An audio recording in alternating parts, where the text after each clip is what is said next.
Eric Galko, East West Shrine Bowl. He runs it. Director of Football Operations and Personnel, player personnel. There he is. Good to see you. Been traveling. So thanks for your time. Paul Craig, David Smoke with Eric Galko. So what did you, when you walked away from Boulder, when they had their pro day, what were some of the things dancing in your head? Showcase, not pro day. I'm sorry.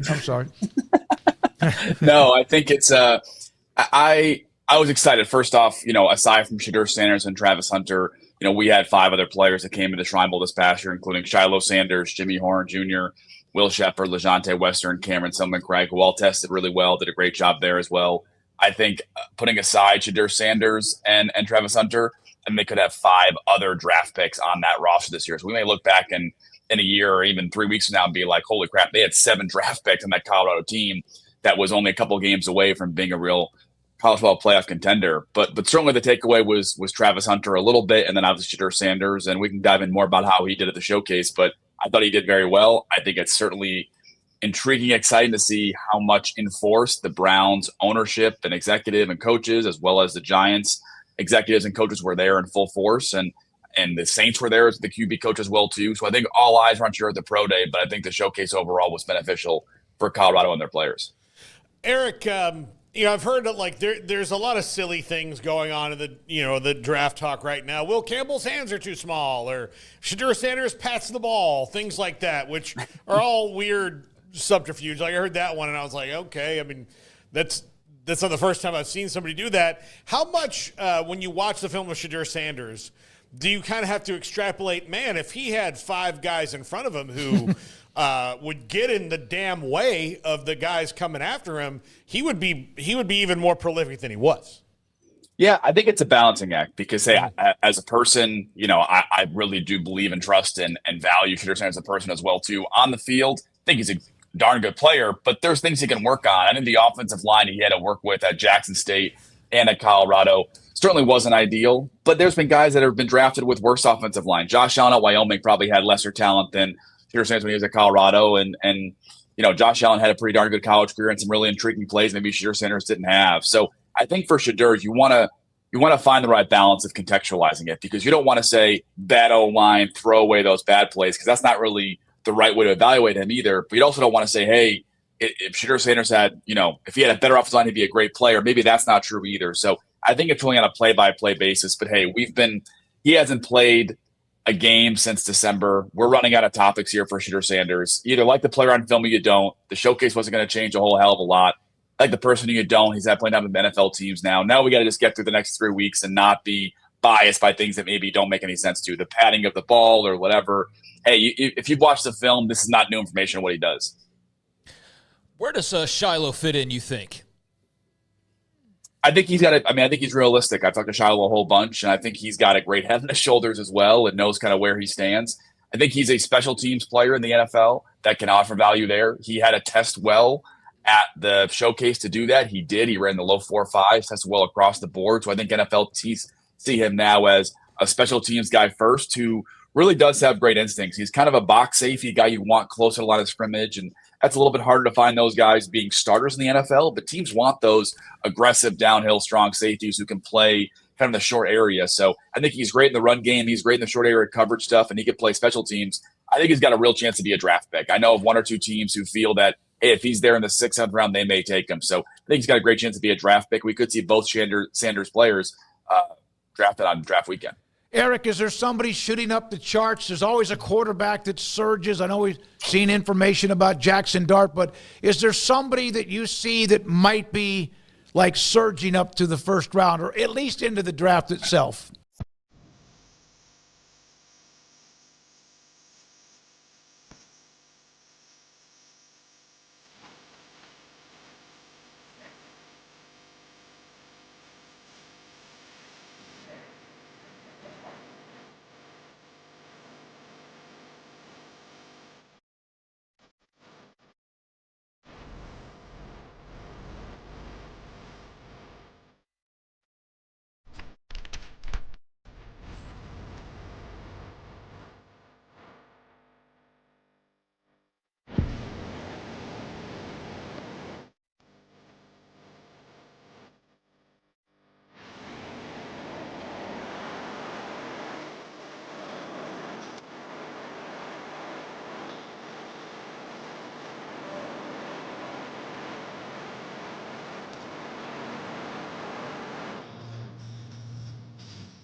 Yeah, I mean, on quarterback front, I think teams are this week NFL teams are meeting most teams are meeting as a staff. Some started last week, some will go into next week, but they're meeting as a team, being like, all right, we met once before the draft process started in January. We met before and after the combine. Then you go off to pro days. And now all these scouts are back. So this week is really for these NFL clubs kind of finalizing their board, and then end of this week and next week is when they really start thinking about strategy. And to answer your question, the biggest one is okay.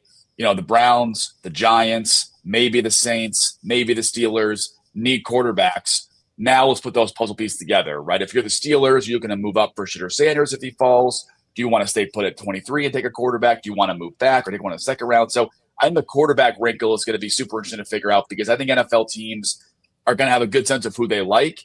The next 2 weeks will be how they kind of play that game. So quarterbacks, I've talked to a lot of people about that. Cam goes 1. Shedeur goes somewhere. Jackson Dart, Tyler Shuck, those guys will be in the first round mix as well as a second round mix. Where does guys like Jalen Milroe and Kyle McCord go? So the quarterback, it's not crazy that we could have 4 quarterbacks going round 1. I think we also could easily have 2 going round 1 as well too. So quarterback was something that myself, Adam Schefter, along with every NFL team, got to figure out, where these guys might go on Thursday or Friday. Do you think there are this is going to be – it's kind of a weird draft. Usually sometimes it's like a glut of positions and there's good that could go in the first round. Do you think we're going to see kind of a balance like 3 of this, 3 of that, 4 of this, 5 of that, as opposed to one year you had 7 defensive ends in the first round? No, we'll have a lot of defensive line and offensive line. And this draft, I talked to a director the other day who kind of made this point, I think kind of summed it up, is that, there's Travis Hunter, there's Abdul Carter, if you're okay with all the, other non-football stuff that you got to deal with him, injuries and so forth. And then there's a lot of guys who you'd love to take at pick 19, 20, 21, right? There's a lot of guys like that, even guys like, Tyler Warren or Mason Graham, who are really good football players, but they're missing that one elite trait of the arm length or whatever else. And I think teams between, pick 5 and pick 19 have to do a lot of good scouting, and that's going to lead to, I think, a lot of teams playing it safe. Offensive linemen. Hey, if a guy's a second-round value, we'll take a second-round offensive line in the first round and not miss on those guys. You'll see, I would say, at least 7 offensive linemen going round 1. I think on the defensive line, D-tackle and D-end, we'll see at least 7, probably 8. So I think more than half the first round comfortably will be O-line, D-line in this draft class, partially because that's a strength of this group, partially because teams are going to say, you know what, let's not reach on a receiver we don't love or a safety we don't love. Let's just take the O-line, D-line, and build to the trenches. What do you think about the tight end position? Obviously, Loveland, Tyler Warren, Harold Fannin, Mason Taylor. We've seen a lot about those guys, but I guess what you think about the elite group, and then what is behind the elite group as well. Yeah, Colston Loveland, I think, is the best tight end in this class and one of the best players in this draft class. And it seems like, talking to teams, that Tyler Warren's probably the first one taken. Again, the Loveland's just my opinion, but I think Loveland's just a notch below Brock Bowers, the prospect. We saw what he did this past year. I mean, Loveland's one of the best tight ends of the last 4 or 5 years come out of the draft. I think Warren's a really good player, and he'll go early, but I think Loveland's a really good player. Him and Warren both probably gone in the top 14 picks, wherever the Colts pick, maybe the floor for one or both of those tight ends in the first round. But it's a deeper group. We'll see 2 in the first, 2 or 3 in the second, 2 or 3 in the third. You mentioned guys like Mason Taylor, high upside, still developing player. Terrence Ferguson, I don't know if you missed him from Oregon, but he's a plug-and-play wide tight end NFL teams cover right now. You got guys like Jalen Conyers from Texas Tech and Arizona State, who, guy's a tremendous athlete, a great person, a really impressive talent. You played Jalen Conyers' career in college 10 times. I bet 8 of those times as a first-round pick. Aronde Gatson, that matchup nightmare. So tight end, one of the deeper groups. We should have an above-average year in terms of tight end draft picks this year, but we'll see probably 4 or 5 go in the top 2 rounds and maybe as many as 10 go in the top 100. It's going to be a good class at tight end for sure. I'm conflicted about Matthew Golden, and I'm not sure. Like he's super fast, playmaker, but I see him when I compare him to I see Luther Burden and Tedder O'Neill, and I think those are first-round guys because of the production they had over multiple years. Matthew Golden doesn't feel to me like a first-round guy, but clearly there's a lot of teams that like him that way. How do you feel about him?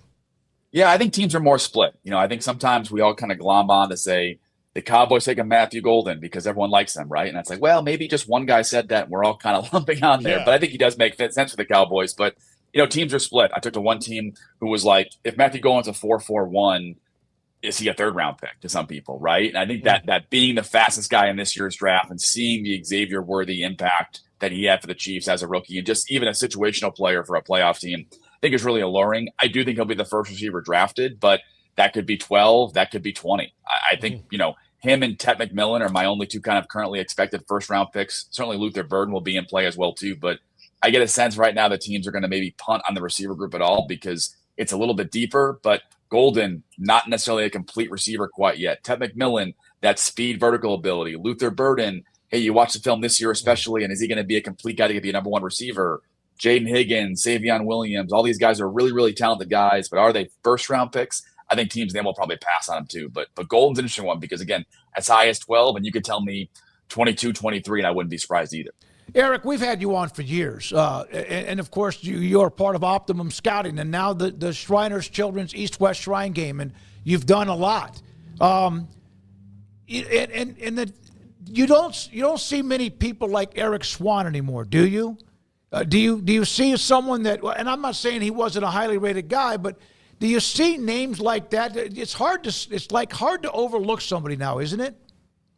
Yeah, I think for sure. I mean, because of the fact that FCS guys and small school guys are able to transfer up and be an FBS player too, we're going to see a pretty heavy, not just Division I FBS level of guys, but a lot of Power 5 school guys drafted this year as well. So that's going to be the norm a little while longer. Hey, we saw it in college basketball, right? The NCAA tournament, all one seeds, all power conferences. That's kind of happening right now, and I do hope we kind of reach a medium and we have some, mid-level guys that get drafted as well too. You mentioned Harold Fannin earlier. He'll be a draft pick and maybe a top 3-4 round pick from Bowling Green as well too. But I think NFL teams, a lot of data says that guys in the trenches, they're just more likely to hit if they're from a Power 5 school, especially a blue blood school. I think NFL teams will do that even more and more. But NFL teams do a great job. People in the media do an incredible job, more than even 5-6 years ago. But there's guys like Emery Hunt at CBS Sports who's writing up guys at D3 schools and NIA schools. People in the media are covering these guys, and NFL teams consume that too. It's really hard for a guy to get lost in the shuffle in the draft process. Eric, obviously the road for a prospect and where they're coming from is much different than when they weren't getting paid and they weren't able to transfer freely and they weren't able to do all these things. How much has that changed maybe the look into a prospect or looking for red flags or just the way guys come in prepared versus 5-10 years ago? Yeah, it's a great question, man. I see a lot of it, especially in this job, because at the Shrine Bowl, I talk to these guys. I'll talk to guys for next year's draft next week. I got about 5 or 6 players I'm talking to that are in next year's class already. And a couple of things. One, I get to know these guys. And just the last couple of years, that's become a real possibility.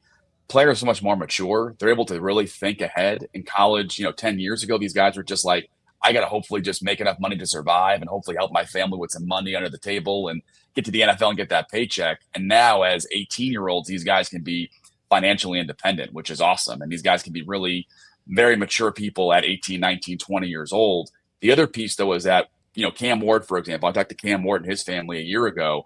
And when they opted to stay in school and transfer to Miami, this wasn't another year of college. This was like a prep school for the NFL year, right? So they had a full year to do all these incredibly advanced, talk to great people, private coaches, nutrition, all these things that nowadays I talked to a kicker who's in next year's draft already, kind of preparing for the NFL from a kicker standpoint. So all these guys are using their last year of college to really be a prep school for the NFL. And these guys are better interviews, better prepared for injury risks, better ready for the combine, more self-aware. The NFL is not going to phase them as much too. So I think as an NFL team, if you don't have a higher hit rate in this year's draft and in the future than you did before, then you're not a good scout because there's a much higher hit rate for all of these guys if you do your homework because these guys are preparing a year or two in advance for the NFL more than they could before NIL. I know we got to go, and I know you do as well. How come there's never more first-round draft grades than first-round picks? It depends on how teams value first-round players. We view first-round players as a future or current high-end elite starter.